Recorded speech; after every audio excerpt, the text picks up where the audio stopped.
Bonjour tout le monde, bienvenue dans la vidéo qui va parler de 2022. J'avais envie de revenir un petit peu sur 2021 qui n'est pas fini, hein, mine de rien, même si on s'avance lentement vers 2022. Je voulais faire un petit rappel de tout ce qui avait été fait par rapport aux harmoniques. Pas tout ce qui avait été fait, mais surtout le message principal, hein, qui était année de l'équinoxe. Pour ceux qui suivent un petit peu, il y a eu beaucoup d'insistance par rapport à ce principe 5, parce que 2021, c'est en numérologie en tout cas une année 5, hein, de plus 1. Et dans les harmoniques, j'ai eu tendance à insister un peu sur le symbolisme de cette harmonique, hein, la 14e carte, qui s'appelle l'équinoxe, et qui fait suite à notre chère année du lotus, hein, l'année de la purification, de la désintoxication, s'il en est. Alors voilà, l'année de l'équinoxe, moi j'ai envie de vous poser des questions, j'ai envie que vous me disiez, est-ce que finalement, comment vous l'avez vécu cette année 2021 ? L'équinoxe, c'est une carte qui va nous parler des choix, des positionnements, de l'équilibre, euh, du fait peut-être de trouver son camp, de savoir dire oui ou non, et à quoi ou à qui. Alors, est-ce que vous vous êtes positionné ? Est-ce qu'il y a eu des basculements ? Est-ce qu'il y a eu des changements ? Est-ce qu'on est passé de rouge à bleu ou l'inverse ? C'est tous les questionnements de l'équinoxe. Moi, quand je regardais un petit peu les actualités ou les discussions entre amis même, il était assez fréquent quand on nous demande notre avis, notre positionnement, est-ce qu'on était pour ou contre un tel ou telle chose ou telle décision ou telle idée. C'était très politique, j'ai trouvé. Alors voilà, moi j'ai pris position pour plusieurs choses et par moments j'ai pris position ni pour ni contre. Parce que d'après moi, la question qui était posée n'était pas appropriée, ou ne me le semblait pas en tout cas. Pour ou contre un tel, non, je m'en fous de. Qu'est-ce que tu penses de ? Eh bien, pour moi, il faut toujours voir les deux côtés d'une chose. Toujours. Je ne me vois pas imposer un point de vue. Je vais toujours avoir tendance, mais ça, c'est pas seulement en 2021, c'est un petit peu de manière d'être. J'aime bien avoir les deux côtés d'une situation, les deux, ce que les deux personnes, les deux protagonistes ont à dire, parce que chaque point de vue est intéressant et tout est relatif. Alors voilà, est-ce que vous vous êtes positionné ? Est-ce que vous avez dû basculer d'une opinion ferme à une autre, tout aussi ferme finalement, hein, parce que l'équinoxe ne nous empêche pas d'être ferme, mais il y a probablement des moments d'hésitation, ou alors quand on a cette carte dans notre thème harmonique, ça peut symboliser un peu à l'image d'une balance mal vécue, le doute, l'hésitation, le changement fréquent. Le lundi on dit oui, le mardi on dit non, etc. Puis ça change sans arrêt. C'est un peu girouette là l'équinoxe. Ça bascule oui, mais à un moment donné, est-ce qu'il peut y avoir une stabilisation ? Alors 2022, c'est plutôt 2022 qui nous intéresse aujourd'hui. Ce sera une année 6, hein, 2-2-2. Ce sera une année, par rapport à l'oracle des harmoniques, on voit la voix des anges, une carte qui parle de communication, mais pas seulement. Je vais vous développer un petit peu ce que la révolution harmonique 2022 va vous apporter quand vous allez demander votre révolution harmonique. Je rappelle ce que c'est, hein, c'est le même principe qu'une révolution solaire. Je pars de votre date de naissance et par exemple si vous êtes de décembre, peu importe l'année, mais si vous êtes du mois de décembre, je vais partir de 2021 pour que vous ayez toute votre année 2022 qui soit développée dans la révolution harmonique. Mais ça peut se faire à n'importe quel moment. Vous pouvez être né en mars, je ferai mars 2022 à février 2023. C'est comme une révolution solaire, mais avec les harmoniques. Alors de quoi parle 2022 ? La voix des anges, je disais, la communication. Et je vais développer aussi les trois harmoniques qui appartiennent à cette fréquence, puisqu'on parle de fréquence. Et c'est pas peu dire. Cette fréquence numéro 6 du 2022, on va trouver dans le jeu de l'oracle des harmoniques, on va trouver l'oracle, hein, c'est l'arcane numéro 15, hein, qui correspond à l'émetteur, celui qui écoute et qui retransmet les messages. Du coup, on va retrouver l'harmonique 24, le messager, l'harmonique 24, qui symbolise le dialogue. Hein, il y a l'émetteur et il y a le récepteur.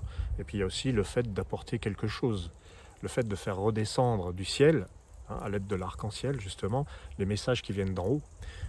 Et lui, c'est le messager, il ne fait que transmettre. Et enfin, l'alphabet, l'harmonique 33, qui symbolise l'organisation du monde et de la société, pourquoi pas.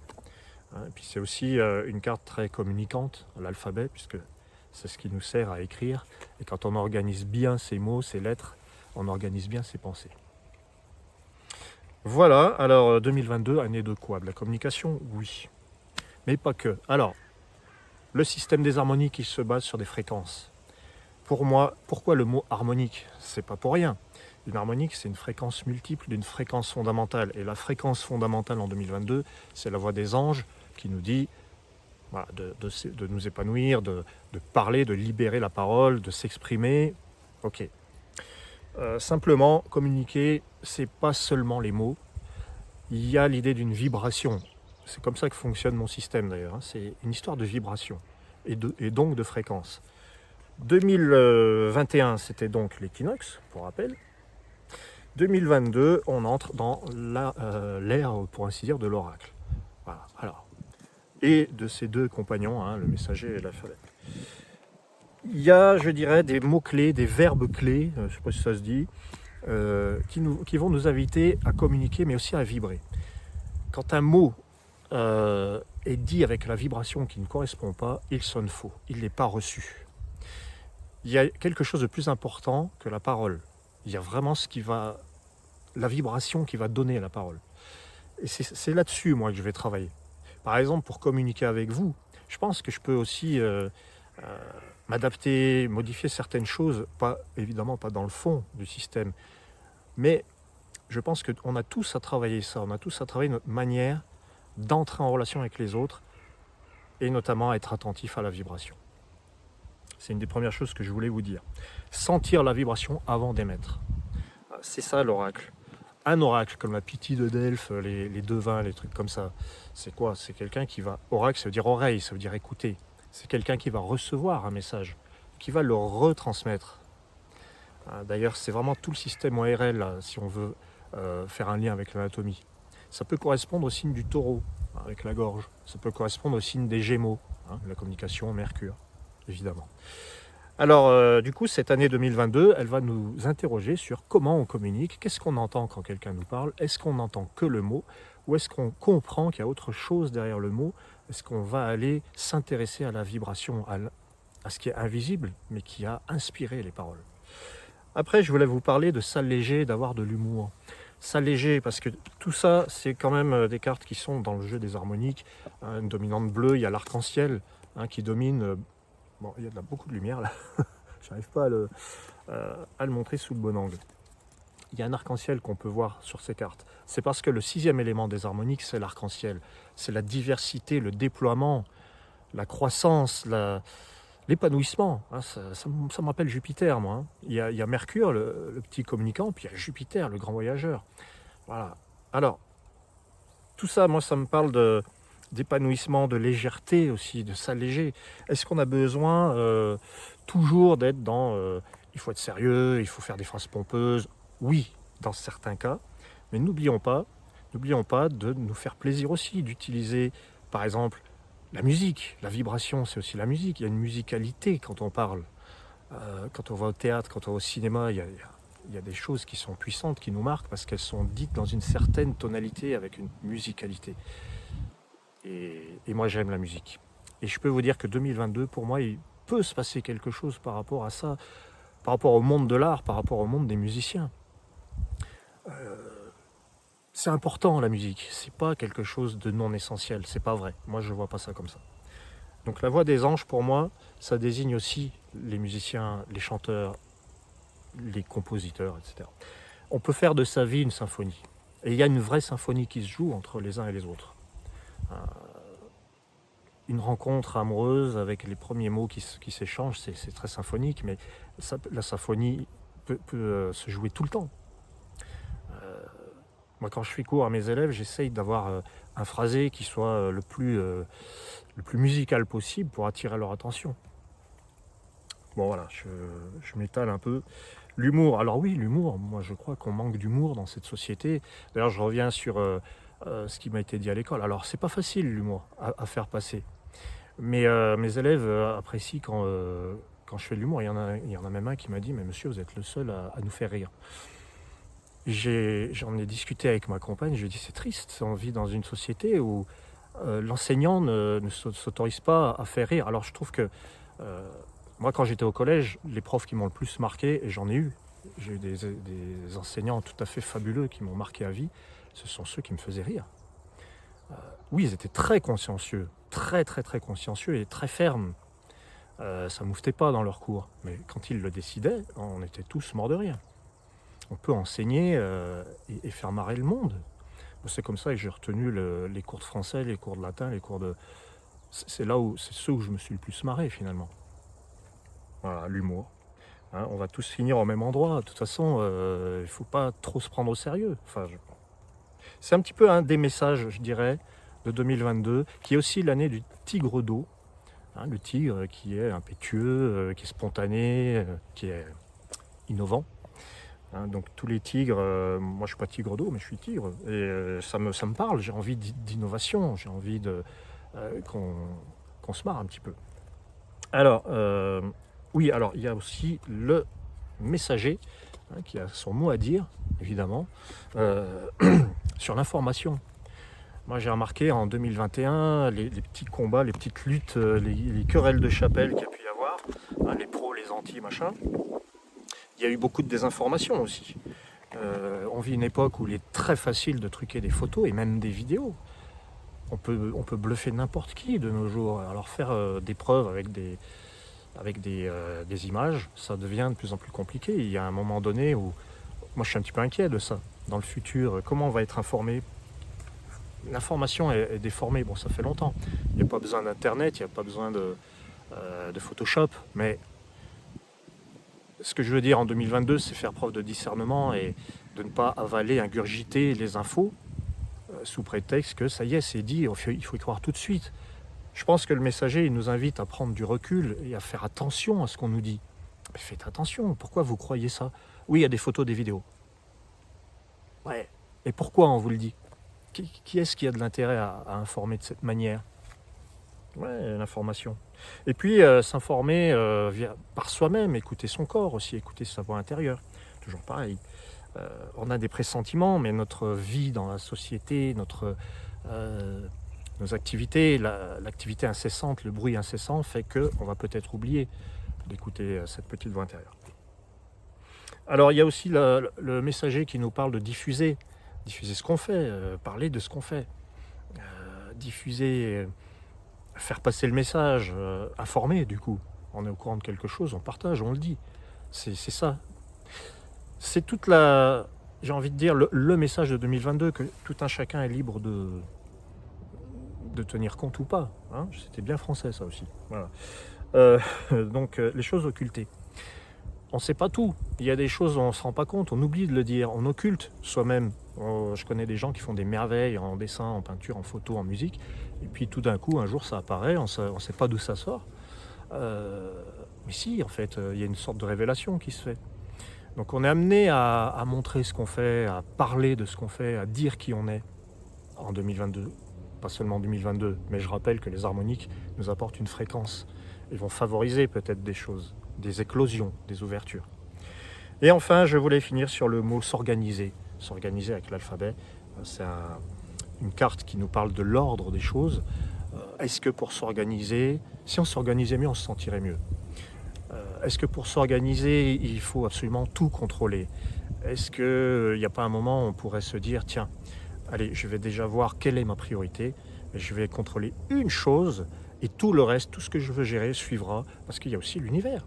C'est l'organisation de l'univers. J'ai fait une espèce de photo en macro, là on voit des bulles, ça fait comme des alvéoles.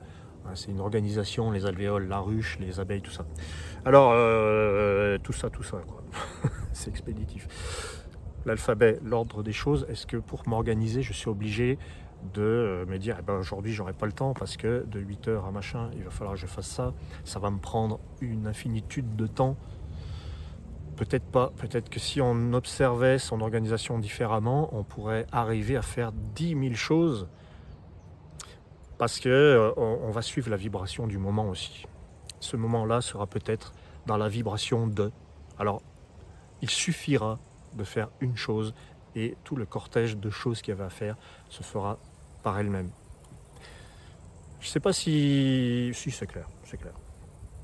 Voilà, si vous voulez en savoir plus sur 2022, si vous voulez en savoir plus sur votre révolution harmonique, hein, je rappelle, c'est votre anniversaire, boum, vous êtes Scorpion par exemple, vous êtes Balance, vous êtes Sagittaire, ou tout autre signe, vous pouvez demander votre révolution harmonique de 2021 ou de 2022, il suffit de préciser. Dans le site, vous avez, on vous pose la question, révolution harmonique pour quelle année? Pour 2021, si jamais vous avez envie de savoir quel était le message, c'est possible. Vous pouvez même faire 2020 si ça vous chante. Bon, il faut bien le préciser. L'intérêt, c'est de faire 2022, on est bien d'accord. Voilà. Je vous remercie d'avoir suivi cette petite vidéo. J'espère que ça vous a parlé. Je vous dis à très très vite ceux qui voudront leur révolution harmonique ou leur thème harmonique. Un thème harmonique, c'est comme un thème astrologique. Je fais évidemment des allusions à l'astrologie, plus que des allusions, c'est lié. On a peut-être tendance à croire que les harmoniques et l'astrologie, il y a une séparation. C'est pas ça, c'est pas le cas en fait. Surtout quand je fais des audios, quand je fais l'audio d'un thème harmonique de naissance, je fais le lien avec la carte du ciel, la carte astrologique, avec les planètes. Je fais des relations, elles y sont. J'ai fait une conférence avec mon ami Chloé, que je salue, Chloé Delorté, sur la chaîne Spirale d'Or, et il y a un monsieur qui a posé la question, qui m'a dit, quand tu as créé les harmoniques, tu t'es dit, c'est pas comme ça que ça marche. Mais si, ça m'a fait tilt, je me suis dit, en fait, je vais pas mettre en avant une césure, une cassure.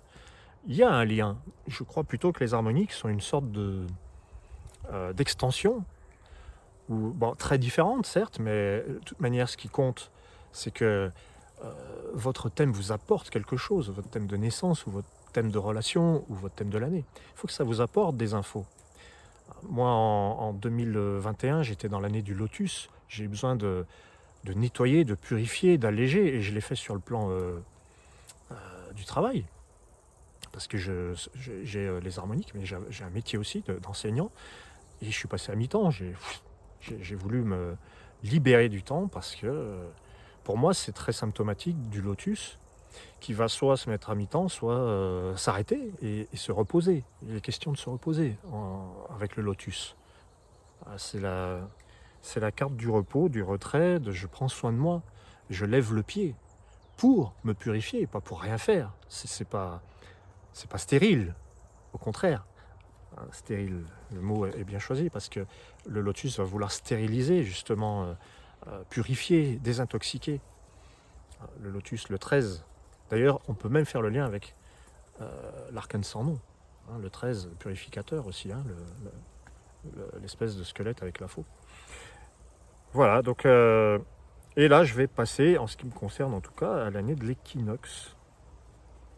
Le positionnement, le choix.